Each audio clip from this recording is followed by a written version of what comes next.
sebagaimana ada berdiri menghadap katamu Bapa, semua karena anugerah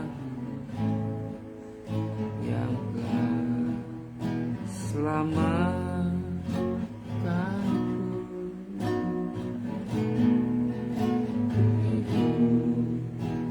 dalam segala kelimpahan. Layak untuk melayani Tuhan, semua karena anugerah tercurah bagiku.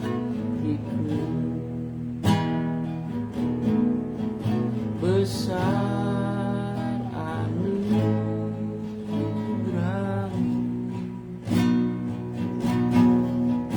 melimpah kasih-Mu,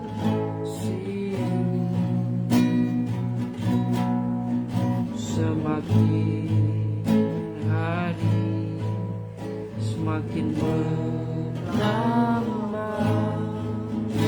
Besar anugerah-Mu, besar anugerah-Mu, melimpah kasih-Mu, semakin hari semakin bertambah. Besar anugerah-Mu. Mesti berdoa.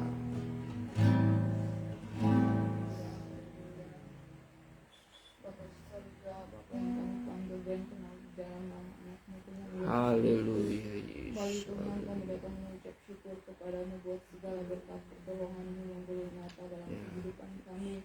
Lebih dalam sepanjang malam lamanya kami boleh beristirahat Tuhan. Pagi hari ini kami boleh bangun menikmati segala anugerah dan kebaikan-Mu dalam kehidupan kami. Dan sebelum kami menjalani setiap aktivitas kami Tuhan, pagi hari ini kami rindu untuk datang bersekutu manis dengan Engkau. Karena kami tahu di dalam persekutuan dengan Engkau Tuhan, kami akan mendapatkan kekuatan baru, penghiburan melalui kebenaran firman-Mu. Oleh sebab itu Tuhan, biarlah kebenaran firman-Mu yang boleh datang akan meneguhkan iman kami, menguatkan setiap hati kami Tuhan, dalam kami menjalani setiap kehidupan kami, terlebih dalam kami mengiring dan melayani Engkau. Ada begitu banyak tantangan yang harus kami hadapi, dan kami butuh kekuatan dari-Mu. Kami butuh, oh Tuhan, pertolongan yang berasal dari Tuhan. Dan biarlah firman-Mu Tuhan akan terus membuka setiap hati kami untuk terus menguatkan hidup kami Bapa. Kami tahu di tengah-tengah kami akan bersekutu dengan firman-Mu. Ada satu oknum kuasa kegelapan yang tidak senang melihat kami, akan mengganggu kami Tuhan, mengganggu konsentrasi kami. Tapi seberapa kami yang ada, kami panggil nama-Mu yang penuh kuasa itu. Kami tolak setiap siasat kuasa kegelapan itu hanya di dalam nama Tuhan Yesus Kristus. Karena Tuhan Yesus yang berkuasa rinai di kemungkinan di lain. Seberapa kami yang ada Tuhan, kami percaya Engkau hadir di tengah-tengah kami, melawat kami, memberikan kekuatan baru, sehingga Tuhan kami akan mengalami kesembuhan, kami akan mengalami kekuatan yang berasal dari Tuhan. Berkati hamba-Mu yang akan menyampaikan isi hati-Mu, biarlah hikmat dari Allah boleh menjadi bagiannya. Setiap karunia-karunia-Nya Tuhan Engkau hidupkan, sehingga setiap perkataan yang keluar dari bibir mulut hamba-Mu itu berasal dari Engkau sendiri, dan kami akan kembali dikuatkan Tuhan. Terima kasih buat hari ini Tuhan. Kami akan buka doa kami pagi hari ini hanya di dalam nama Tuhan Yesus Kristus. Haleluya. Amin. Amen. Tuhan, shalom, selamat pagi. Mari saat ini kita akan membuka firman Tuhan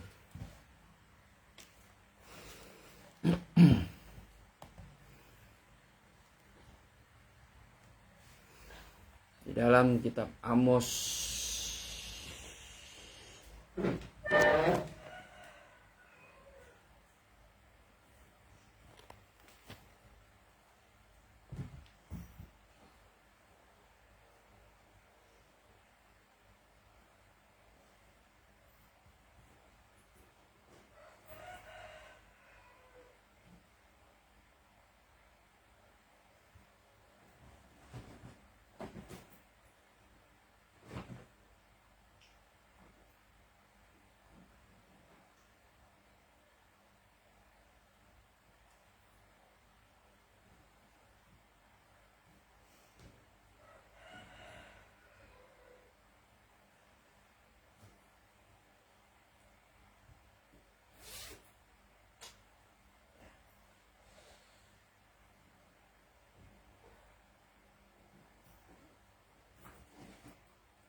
pasal yang ke-8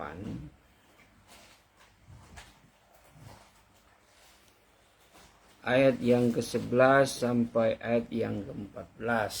Demikian firman Tuhan.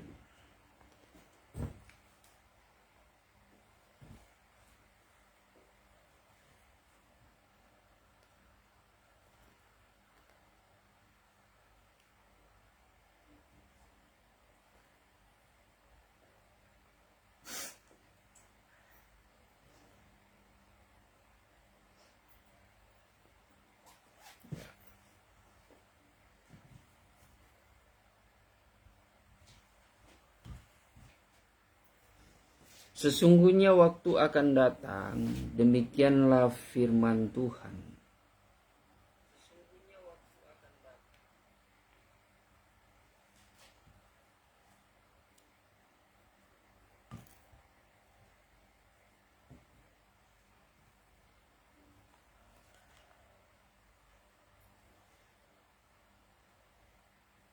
Sesungguhnya waktu akan datang, demikianlah firman Tuhan Allah, aku akan mengirimkan kelaparan ke negeri ini. Bukan kelaparan akan makanan dan bukan kehausan akan air, melainkan akan mendengarkan firman Tuhan. Mereka akan mengembara dari laut ke laut dan menjelajah dari utara ke timur untuk mencari firman Tuhan, tetapi tidak mendapatnya. Pada hari itu akan rebah lesu anak-anak dara yang cantik dan anak-anak teruna karena haus. Mereka yang bersumpah demi Asima Dewi Samaria dan yang berkata demi Allahmu yang hidup hai Dan, serta demi dewa kekasihmu yang hidup hai Bersyeba. Mereka itu akan rebah dan tidak akan bangkit-bangkit lagi. Puji Tuhan. Jadi di dalam kitab Amos ini mempunyai suatu pesan yang begitu heran untuk kita sebagai gereja Tuhan yang hidup di akhir zaman ini. Kita telah melihat, kita telah mendengar ya atas apa yang sudah dinubuatkan lewat firman Tuhan ini. Dan apa yang sudah dinubuatkan ini tidak dapat atau tidak bisa ditambahi atau dikurangi, karena itu memiliki suatu konsekuensi yang berat. Di dalam Wahyu 22 ayat 18-19, barang siapa yang mengurangi dari setiap perkataan kitab nubuat ini, maka segala berkat, segala mujizat, segala hal yang membawa kepada kehidupan, membuat manusia memiliki suatu pohon kehidupan ya di dalam hidupnya, maka itu akan diambil ya, akan diambil oleh Tuhan, akan dikurangi. Begitu juga sebaliknya, segala sesuatu yang dimana manusia menambahi akan setiap firman yang sudah tertulis, yang sudah dinubuatkan, maka akan ditambahi malapetaka. Jadi suatu konsekuensi yang berat bagi kita yang sebenarnya ragu dari setiap perkataan firman Tuhan. Khususnya dalam Amos 8 ini berbicara suatu keadaan di akhir zaman. Manusia akan mengalami suatu kelaparan dan haus akan firman Allah. Sebab bagaimanapun saudara, apa yang dikatakan Tuhan Yesus, berbahagialah orang yang haus dan lapar, karena dia akan dikenyangkan. Yang dimaksud di sini adalah haus dan lapar akan kebenaran firman Tuhan. Jadi jikalau kita bandingkan daripada perkataan Tuhan Yesus di sini, ciri daripada orang-orang yang betul-betul mencari Tuhan dengan ciri daripada orang-orang yang tidak mencari Tuhan adalah mereka mempunyai rasa lapar dan haus yang berbeda. Dalam hati mereka mempunyai keinginan yang berbeda. Kalau kita bertitik tolak daripada kitab Maleakhi pasal yang ketiga ayat yang ke-18. Maleakhi 4 ya, ayat 18, Maleakhi 3 ayat 18. Di situ dikatakan bahwa kelak nanti akan ada suatu perbedaan antara orang fasik dengan orang benar, orang yang beribadah dengan orang yang tidak beribadah. Dan itu terjadi di hari-hari terakhir, saudara. Jikalau kita Maleakhi menggambarkan suatu keadaan ya, dari gereja Tuhan di akhir zaman, sebagaimana kitab Maleakhi adalah suatu nabi terakhir yang dipakai oleh Tuhan untuk menyampaikan firman Tuhan, sehingga nabi terakhir ini pun akhirnya terbunuh. Dan ini suatu peristiwa yang mengerikan ya. Dalam perjanjian lama, kitab Maleakhi itu adalah kitab yang menunjukkan bahwa kemurtatan daripada bangsa Israel, mereka membunuh setiap para nabi, nabi-nabi Allah. Dan itu terjadi di akhir zaman. Terjadi di akhir zaman akan ada suatu keinginan manusia ya, yang nampak di dalam kehidupan umat manusia di akhir zaman. Kehidupan umat manusia di akhir zaman itu ya ada dua hal. Mereka memiliki suatu keinginan yang berbeda tadi. Ada keinginan ingin hidup dalam dunia dan keinginan untuk hidup di dalam kebenaran Allah. Dan sebagaimana apa yang sudah tertulis dalam firman Tuhan melalui perkataan Tuhan Yesus, inilah yang digambarkan dua jalan yang berbeda. Jalan orang yang benar adalah jalan yang menuju kepada hidup. Itu adalah suatu jalan yang sempit. Tetapi jalan yang begitu banyak dilalui orang adalah jalan yang begitu lebar. Jalan yang nampaknya tidak memiliki suatu rintangan, tidak memiliki suatu halangan, tidak memiliki suatu kesulitannya.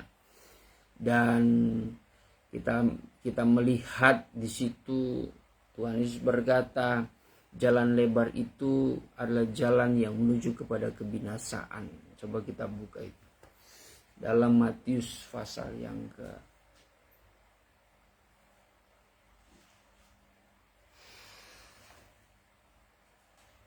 7 ayat yang ke 13, 14. Masuklah melalui pintu yang susah itu, karena lebarlah pintu dan luaslah jalan yang menuju kepada kebinasaan, dan banyak orang yang masuk melaluinya. 14. Karena susahlah pintu dan sempitlah jalan yang menuju kepada kehidupan, dan sedikit orang yang mendapatinya. Ya, jadi Ternyata jalan yang menuju kepada kebinasaan itu malah banyak sekali yang melaluinya.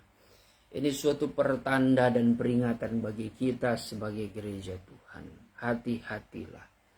Di hari-hari ini banyak sekali kesempatan yang ditawarkan dunia, yang selalu menawarkan manusia untuk memperoleh suatu kekayaan, memperoleh suatu kemenangan, memperoleh suatu keberhasilan. Tetapi keberhasilan yang dimaksud di sini adalah keberhasilan dengan jalan-jalan orang-orang dunia dan orang fasik. Kekayaan yang dimiliki orang fasik itu memang berlimpah-limpah, tetapi sesuai dengan apa yang dilabeli oleh firman Tuhan, bahwa kekayaan orang fasik, kelimpahan yang dimiliki orang fasik ini adalah cara-cara yang tidak diperkenankan oleh Tuhan. Bahkan kalau kita memahami orang fasik ini adalah suatu gambaran orang yang sudah mengenal kebenaran, tetapi mereka justru berbalik kembali. Sehingga mereka adalah orang-orang yang justru memanfaatkan kebenaran itu untuk memperoleh suatu keuntungan yang besar. Bukan dipakai untuk hidup benar, tetapi untuk mempermalukan kebenaran. Nah, ini lebih berbahaya daripada orang berdosa, orang duniawi yang betul-betul tidak mengenal firman Tuhan. Sebab perbandingannya, Petrus mengatakan tahu-tahu orang seperti ini tidak mengenal kebenaran, daripada yang sudah mengenal kebenaran tetapi mereka berbalik.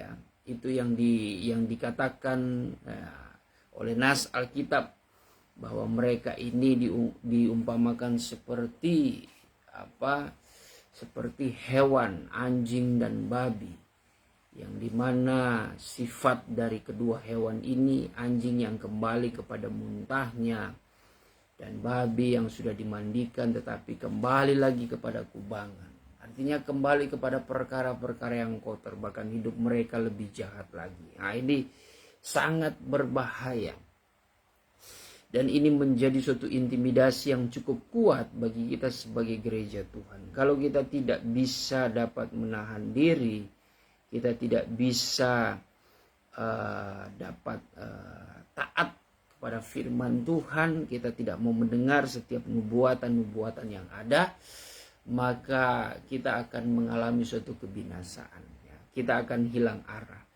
Makanya diingatkan juga kepada jemaat di Tesalonika, selain kita jangan memadamkan roh, kita juga jangan menganggap rendah setiap nubuatan-nubuatan yang ada. Sudah banyak kali jemaat mendengar suatu nubuatan-nubuatan dalam peribadatan. Itu adalah suatu kemurahan Tuhan yang besar.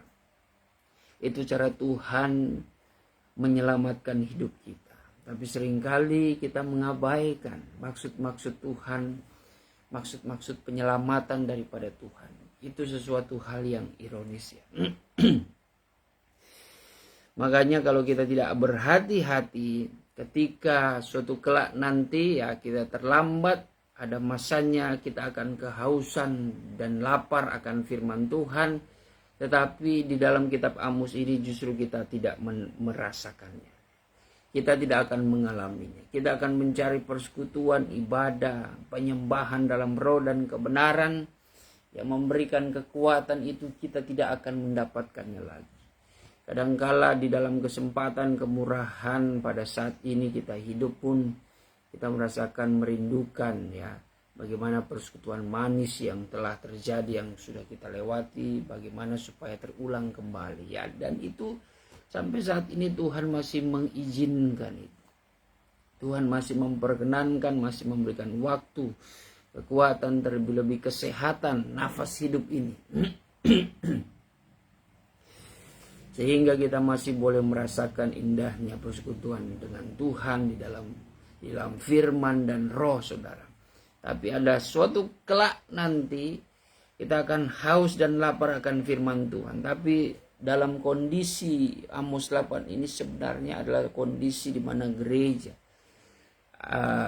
gereja yang tidak lagi ada kesempatan untuk mengalami persekutuan yang manis dengan Tuhan. Ini mungkin bisa berbicara tentang persekutuan yang berawal ya dari kegerakan besar. Ya sebenarnya awal-awal pembukaan kegerakan besar pun saat ini beberapa negara itu sudah sulit ya untuk mencari Tuhan. Yang lagi viral ini di mana Korea Utara itu pemimpin Korea Utara, raja dari Korea Utara atau presiden dari Korea Utara yang kita kenal, Presiden Kim Jong-un itu, kita dengar dari berita bahwa anak bayi yang diketahui keluarganya itu menerima Injil di penjara seumur hidup. Bayangkan itu masih bayi ya, tapi sudah mendapatkan hukuman seperti itu. Dan memang penderitaan kurang lebih 70.000 jiwa di Korea Utara itu yang hidup percaya kepada Injil, mereka dihukum di penjara ya. Mereka mendapatkan aniaya, bahkan mereka diancam untuk dihukum mati. Wah, itu betapa sengsaranya ya. Hidup mereka mau keluar pun dari Korea Utara itu sulit ya, sulit sekali. Itu akan dicurigai ya. Bahkan di negara Cina pun ya, mungkin di beberapa tempat di mana mereka sulit untuk mencari persekutuan yang di dalamnya ada suatu pemberitaan firman Tuhan tentang Injil. Ya, kita juga kurang tahu keberadaan yang sebenarnya seperti apa. Tapi mungkin di Cina ini masih ada sedikit ya kelonggarannya, ada sedikit suatu hak dan kewajiban ya dari beberapa pemeluk agama ya, yang diberikan perlindungan dari pemerintahan sana. Tapi kita tidak tahu keadaan sebenarnya. Yang pasti firman Tuhan mengingatkan akan ada masanya kita ini akan haus dan lapar akan firman Tuhan. Namun dalam kitab Amos 8 ini adalah suatu keadaan gereja yang sebenarnya sudah lama dia abaikan ya. Persekutuan yang manis dengan Tuhan, dan tiba masanya mereka coba mencari tetapi mereka tidak mendapatkannya. Dikatakan mereka mencoba mengembara dari laut ke laut, menjelajah dari utara ke timur untuk mencari firman Tuhan tetapi tidak mendapatkannya. Ya, ini sebenarnya sudah di zaman antikris juga. Dan sekarang ini kita sudah merasakannya, dan mulai mengalaminya. Beberapa tahun yang lalu dalam COVID ya, ini masih dalam suatu bencana ya. Itu pun kita tampaknya sulit sekali untuk beribadah, untuk berhimpun bersama-sama. Walaupun ya lewat kecanggihan teknologi yang ada, dengan segala keterbatasannya pun kita merasa kurang chemistry ya antar jemaat yang ada. Karena lebih terasa penyembahan itu ketika kita berkumpul bersama-sama. Itu pun kita sudah merasa nampaknya secara batin sengsara ya, karena tidak terbiasa dengan hal itu. Namun kita bersyukur kalau kita masih boleh dapat beribadah, bertatap muka satu dengan yang lainnya dengan penuh kasih dan damai sejahtera, dan kita menyembah bersama-sama. Puji Tuhan, karena itu yang Tuhan inginkan. Dalam suatu kesatuan jemaat, disitulah Tuhan akan hadir.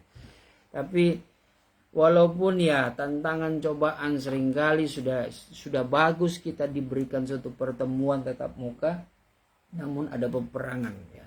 Ada peperangan dalam batin kita, perang dingin yang tidak nampak ya di antara kita. Suatu ketidaksatuan kita bersama jemaat ya. Nah, ini sangat mengherankan sekali ya.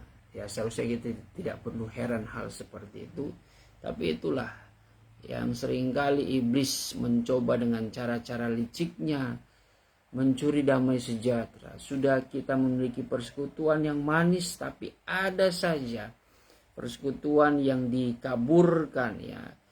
Persekutuan yang terganggu dengan segala perasaan iri, dengki, dendam ya, perasaan yang jahat satu dengan yang lainnya, sehingga membuat persekutuan kita tidak maksimal dengan Tuhan.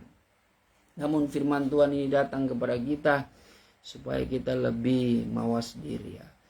Akan datang masanya. Jadi selama kita masih berkesempatan untuk beribadah, ya manfaatkan itu. Ya. Manfaatkan itu, dan walaupun selain itu, Amos ini juga berbicara, jikalau berbicara tentang keadaan di Antikris, ya ini berarti keadaan di mana gereja Tuhan, gereja yang disempurnakan, ya mereka sudah mengalami persekutuan yang indah dengan Tuhan, ya yang selama mereka masih di bumi itu masih digambarkan Paulus dalam 1 Korintus 13, ya masih buram, masih kurang nyata perjumpaan kita dengan Tuhan Yesus. Walaupun nyata terjadi dalam alam roh lewat penyembahan dalam roh dan kebenaran, adanya karunia-karunia, jemaat berkesempatan melihat kemuliaan Tuhan. Tapi walaupun itu belum nyata, nyatanya nanti ketika pengangkatan gereja Tuhan, perjumpaan gereja Tuhan di awan-awan, disitulah kita melihat Yesus Kristus ya dengan mata kepala kita sendiri, bukan lagi seperti Tuhan Yesus yang masih ada di dunia pada saat itu mulai 3,5 tahun lamanya, tapi kita melihat sosok di dalam kemuliaannya ya, di dalam kemuliaannya, di mana tidak ada lagi penderitaan di sana. Wah, kalau saudara ada suatu kerinduan ya akan satu momen saudara berjumpa dengan seseorang yang saudara hidup selama ini di dunia, menggantungkan harapan dan iman kepada dia, dan akhirnya kita pun berjumpa dengan dia. Wah, itu sungguh senang sekali ya, sukacita berlimpah-limpah. Karena janji Tuhan perjumpaan gereja di akhir zaman ini, di penghujung akhir zaman ini, tidak ada lagi yang namanya kematian lagi, tidak ada kesedihan. Kalau 2000 tahun yang lalu masih ada kesedihan ya, masih ada perpisahan juga. Tapi perjumpaan gereja di akhir zaman itu adalah suatu perjumpaan yang tidak akan terpisah lagi. Ya. Jadi bagi setiap orang yang merindukan kedatangannya adalah orang-orang yang sebenarnya orang yang memelihara iman sampai langkah yang terakhir. 2 Timotius 4 ayat yang ke 6 sampai 8.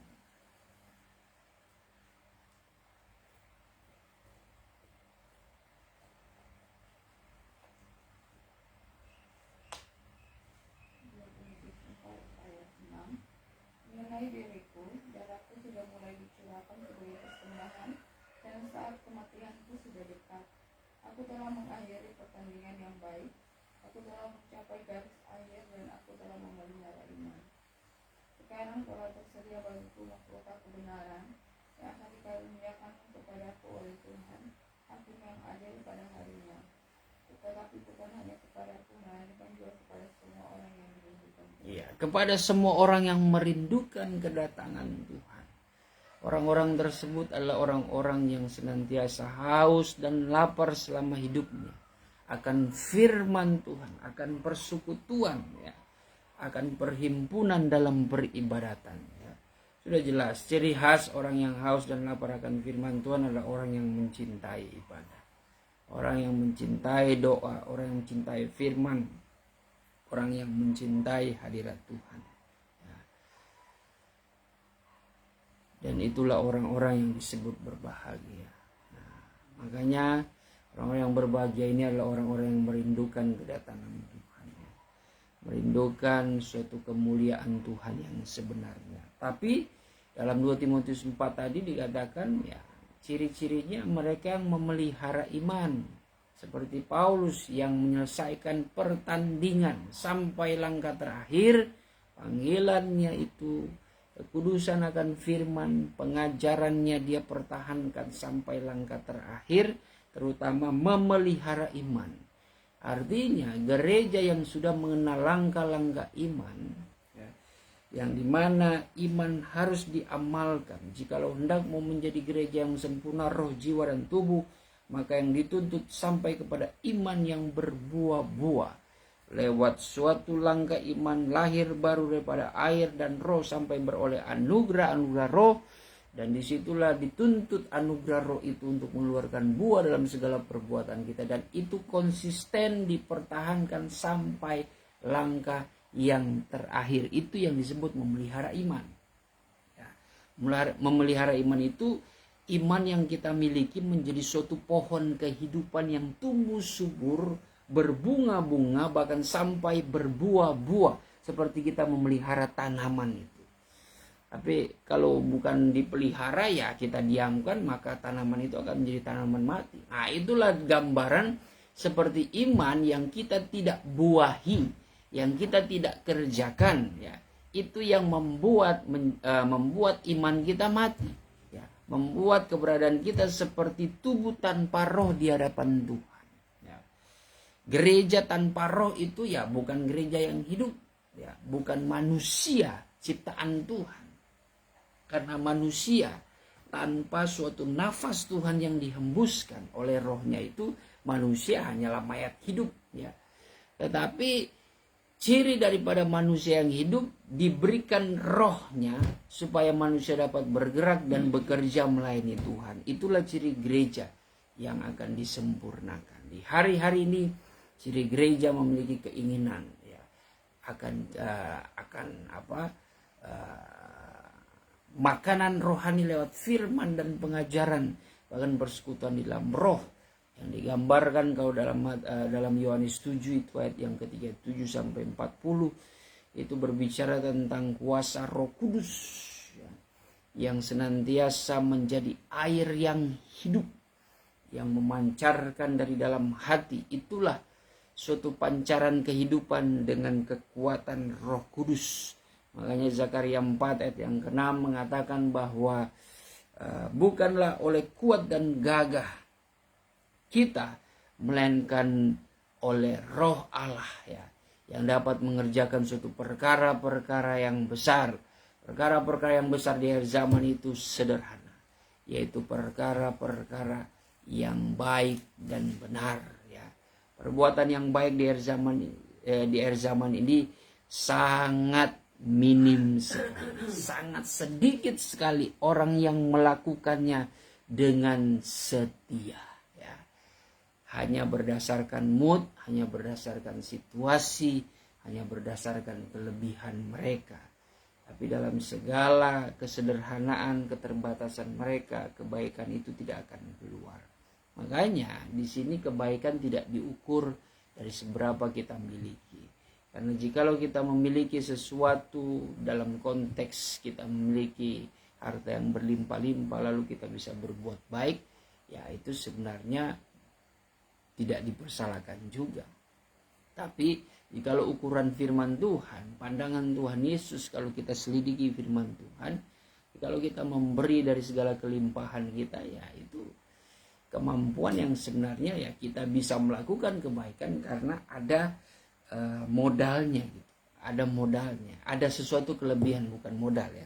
Ada sesuatu yang kelebihan. Itu kan digambarkan dalam situasi seorang janda tua yang memberikan persembahan dari segala kekurangannya. Tuhan Yesus katakan berbeda dengan orang-orang kaya yang pada saat itu memberikan persembahan dari kelebihannya, karena mereka ada kebutuhan pokoknya yang semua itu tidak tersentuh untuk diberikan dalam pekerjaan Allah yang diberikan untuk Tuhan. Sementara janda ini kekurangan, artinya dalam segala kebutuhan dia itu pun dia memberikannya untuk Tuhan. Jadi dalam pengertian ya, ada sesuatu yang dia korbankan, ya, yang menjadi keperluan dia, tapi dia berikan itu untuk Tuhan. Nah, itu suatu perkara kekuatan yang daripada roh seperti itu. Tetapi dalam hal ini bukan berarti saya mempersalahkan saudara yang memberikan dengan kelebihan. Masih bagus ada inisiatif seperti itu. Tapi firman Tuhan mempunyai standar yang lebih jauh lagi, supaya saudara mengerti dalam segala kekurangan pun saudara masih berbuat baik, ya. Artinya ini bukan berbicara saja tentang materi. Dalam segala kekurangan kita, kelemahan kita pun kita masih dalam segala keterbatasan hati kita pun masih berlimpah dengan kepedulian. Sekalipun kita mungkin tidak bisa membantu dalam hal materi, tapi kita memiliki limpah dengan kepedulian yang tulus, tanpa mengungkit-ungkit, tanpa memperhitungkan. Segala apa yang kita beri itu sudah perbuatan yang baik ya, yang sesuai dengan kehendak Tuhan ya. Itu suatu hal yang luar biasa. Itu menjadi ciri khas gereja yang haus dan lapar akan firman Tuhan. Jadi itulah yang dikatakan Amos 8 ayat 11 sampai 12, 13 dan 14. Penerangannya nanti kita bertemu pada esok pagi ya, dalam waktu dan kesempatan yang sama. Kita berdoa. Terima kasih Tuhan, pada saat pagi hari ini Kau sudah mengingatkan kami, menasihati kami, menegur kami, untuk kami tetap setia memelihara iman. Sebab ada masanya Tuhan, kami tidak lagi menemukan persekutuan. Lewat firman dan roh, disitulah kami merasakan Tuhan haus dan lapar yang begitu hebat.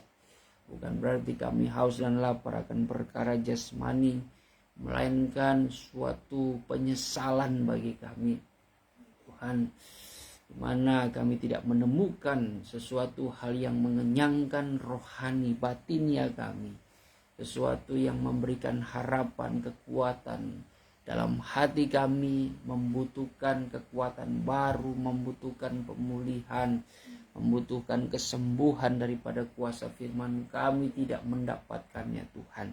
Ini menjadi suatu perkara, menjadi suatu masa, waktu, dan situasi yang kami tidak inginkan ya Bapa. Oleh sebab itu biarlah kami boleh menjadi gereja-Mu yang setia. Selama Engkau memberikan kami nafas hidup Tuhan, kekuatan, berkat, waktu Tuhan, kesehatan tubuh jasmani, dalam kesibukan kami biarlah kami senantiasa mencari hadirat-Mu Tuhan. Dan kalau kami masih boleh mengalaminya, itu adalah kemurahan yang besar Tuhan. Jangan sampai kami mengalami situasi yang sulit, mana kami tidak bisa berjumpa akan firman-Mu. Terima kasih Tuhan, biarlah lewat firman Tuhan ini semakin hari membuat hati kami memiliki suatu kebijaksanaan Tuhan, mencintai ibadah Tuhan, menjadi orang-orang pilihan-Mu yang senantiasa mencari Engkau. Dan di mana Tuhan kami percaya dalam segala kebutuhan, keperluan kami, Kau selalu menyediakannya bagi kami Tuhan. Pertolongan yang sempurna, Kau menjauhi kami dari segala mara bahaya apapun Tuhan, dalam segala pekerjaan bahkan pelayanan kami. Kau selalu menyertai, memberikan kekuatan, hikmat, bahkan perlindungan yang sempurna. Segala hal-hal yang mencelakakan itu semua terhindar dalam hidup kami. Kami percaya kepada-Mu Tuhan, dalam kehidupan orang benar Engkau menyediakan suatu rancangan yang mendatangkan kebaikan bagi kami. Itulah sebabnya di hari ini Tuhan, di pagi hari ini yang berbahagia, kami bersyukur kami sudah mendengar firman-Mu yang akan menuntun sepanjang hari kami ini Tuhan, dalam melakukan aktivitas dengan hikmat-Mu, dengan pengharapan akan firman-Mu. Kami percaya Tuhan Kau akan melakukan perkara yang baik. Sekalipun kami menghadapi masa-masa sulit, hal-hal Tuhan, situasi yang tidak menyenangkan, tapi kami tetap percayakan firman-Mu. Kau selalu memimpin kehidupan kami. Engkau selalu menyertai, menjadi sahabat yang setia atas hidup kami, agar kami boleh melewati hari ini dengan penuh kemenangan yang daripada-Mu. Terima kasih Tuhan. Kami sambut hari ini dengan penuh ucapan syukur, kemenangan oleh janji firman-Mu. Di dalam nama Tuhan Yesus Kristus kami sudah berdoa. Haleluya. Amin. Puji Tuhan, shalom. Selamat pagi, selamat beraktivitas. Tuhan Yesus memberkati.